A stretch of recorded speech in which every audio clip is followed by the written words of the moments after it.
Hola, ¿se acuerdan de la historia del hijo de Rochón? Hoy quiero hablarte de otra parte de esa historia. Quiero hablarte de un padre diferente. ¿Se acuerdan que la historia se trataba de un hijo que fue a su padre a exigirle que le diera su parte de la herencia porque quería irse de su casa? Bueno, en el contexto donde esta historia que Jesús narró se desarrolla, esto que el hijo hizo era una ofensa muy grave, porque era como querer decirle al padre: papá, estoy deseando que te mueras, a ver cuándo te morís de una vez. El hecho de ir a pedirle al padre la parte de su herencia era como decirle al padre: morite de una vez, papá. Era una ofensa muy grave. Y no solo esto, si en el caso que el padre accediese por voluntad propia, no porque el hijo le pidiera, sino que por voluntad propia él decidiera repartir sus bienes con sus hijos en vida, el hijo no podía vender los bienes que el padre le había repartido hasta tanto el padre muriera. Y si los vendía, después de muerto el papá, no se los podía vender a un extranjero. Todo esto era parte del contexto en el cual Jesús relata esta historia que pone de ejemplo. Acuérdense que el protagonista de la historia, acuérdense que el verdadero héroe de la historia no fue el hijo que volvió, sino fue el padre que encontró perdido a ese hijo. Bueno, alguno me va a decir: pero ¿cómo? No es que lo encontró, él volvió. Sí, ahora van a ver. Este hijo juntó las cosas que el padre le dio, que eran propiedades, las vendió de forma apresurada para hacerse de dinero, porque en el contexto donde él vivía, la ofensa que había causado tan grave a este hombre y a su familia no le había caído muy bien a la comunidad donde él desarrollaba su vida. No era cómodo para él quedarse a vivir en un lugar donde todo el mundo le tenía un poco de bronca por la ofensa que había causado a su padre y a su familia. Así que él rápidamente vendió las cosas, las mal vendió, y además las vendió a extranjeros. Y se fue, recuerdan, a vivir a una provincia apartada, a un lugar lejano, a vivir, dice Jesús, perdidamente, o sea, de forma extraviada. Él estaba perdido. Bueno, acuérdense que la historia resulta ser de que en un momento su dinero se agotó, hubo hambre en esa ciudad, y él dijo: yo tengo que volver a mi casa.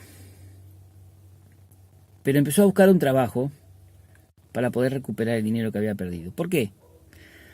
Porque para poder volver a su casa, él tenía que llevar consigo el dinero con el cual se había ido, para reparar el daño que había causado. O sea que la primera reacción de él no fue decir: hice mal, voy a volver a mi padre. No, primero él elaboró una estrategia de cómo volver, de cómo reparar lo que había hecho, por su cuenta. Y esta estrategia no le resultó porque el trabajo que consiguió, ¿se acuerdan cuando yo les contaba? Fue de cuidar cerdos, un animal que era considerado inmundo para ellos. Era impensable trabajar en lo que él trabajó, pero no le pagaban con dinero. Solamente podía acceder a algo de comida y aún así podía saciar su hambre, al punto que se acuerdan que él estaba deseando comer la comida de los cerdos. Deseaba, pero no podía, porque no le permitían comer de esa comida. En esa condición, la Escritura dice volviendo en sí, y se acuerdan que yo les contaba, si volvió en sí, es que también algo un poco loco estaba, ¿no? Como estaba antes de volver en sí.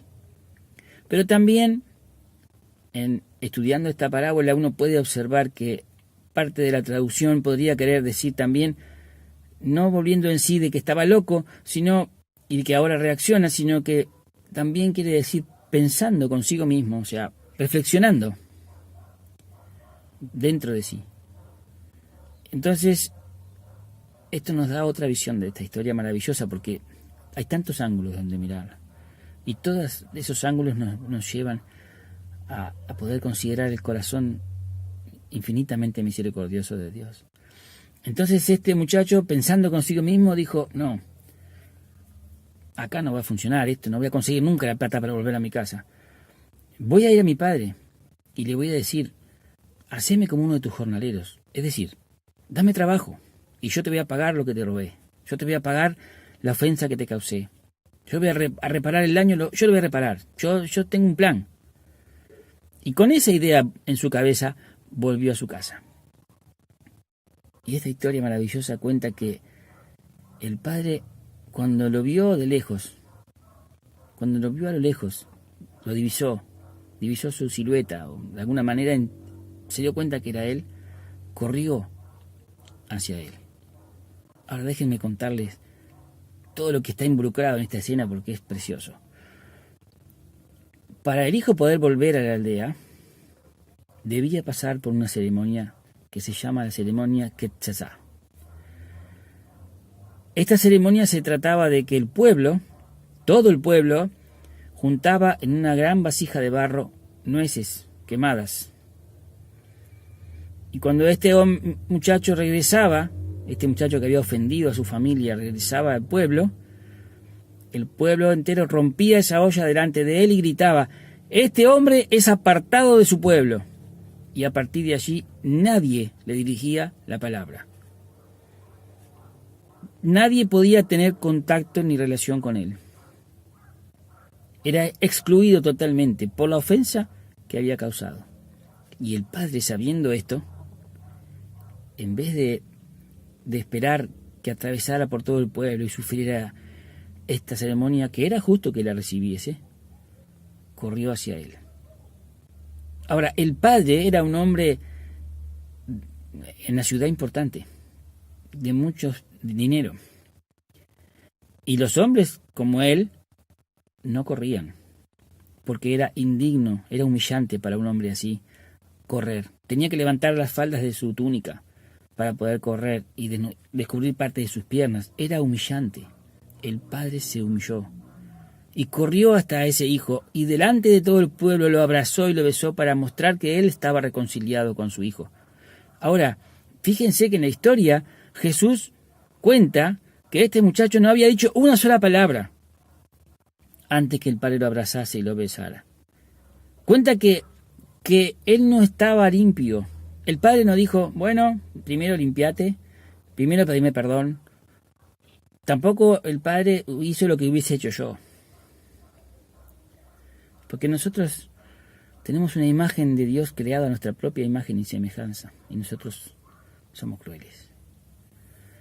Quizás yo hubiese elegido ponerme detrás de todo el pueblo, esperar que atravesara toda la fila, esperar que la ceremonia Quetzazá se cumpliese, para después decirle, bueno, bañate, después vamos a sentarnos a conversar y vamos a ver cómo arreglamos esto.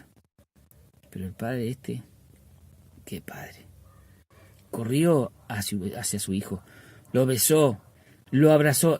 La palabra dice que cuando dice que se arrojó en su cuello, es una expresión de una persona que se tiró violentamente encima de la otra y lo abrazó y lo besó. Lo perdonó antes de que el hijo hablara. Y además hay otra cosa importante. El hijo, por eso dice que el hijo fue hallado, porque el hijo volvía con una estrategia propia. Pero cuando habla después del abrazo del padre, no alcanzó a decir, hazme como uno de tus jornaleros. Solamente dijo, padre, he pecado contra el cielo y contra ti. No merezco ser llamado tu hijo. Recién ahí, este hijo se entregó de manera incondicional al amor del padre y se arrepintió.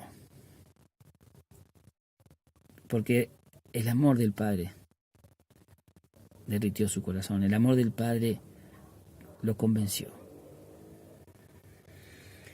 Hay una historia muy cortita pero muy linda que habla de que el viento y el sol se encontraron y dijeron, bueno, yo soy más fuerte que tú porque yo puedo derribar árboles y derribar rocas y el sol dijo, no, en realidad el más fuerte soy yo. Y dijeron, bueno, vamos a probar nuestra fuerza y encontraron que había un hombre con su capa caminando y entonces el sol le dijo, bueno, vos primero, el primero que le saque la capa a este hombre es el que tiene más fuerza. Y el viento sopló y sopló un temporal y el hombre apretaba su capa fuerte y se afirmaba, se arrollaba y el viento no pudo sacarle la capa. Así que el sol dijo, bueno, ahora es mi turno. Y solamente empezó a calentar un poco el día. Y el hombre lo primero que hizo fue sacarse la capa. Ese es el amor de Dios, hermanos y amigos.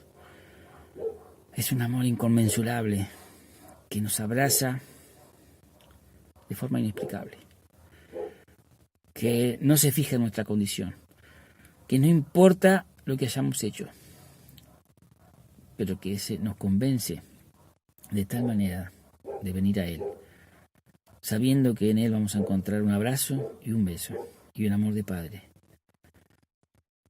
¡Wow! Perdónenme, este video fue larguísimo, pero es inexplicable el amor de Dios. Esta mañana te quiero animar, quiero decirte, como tantas otras veces, no dudes en volver a tu Padre, no elabores una estrategia, no es necesario, porque Dios tiene pensamientos de bien para contigo. No estoy hablando livianamente esto, no estoy diciendo no importa lo que hagas, viví como quieras porque Dios te ama igual, no. Estoy diciendo si tú estás arrepentido, si te diste cuenta, estando lejos y pensando contigo mismo, hay algo mal, yo debo volver, hacelo. El Padre te está esperando. Y Él te va a ver cuando estés volviendo y te va a alcanzar con su amor. Y te va a dar un abrazo y un beso de Padre. Bueno, te mando un abrazo bien grande y deseo que, de verdad, que Dios te bendiga.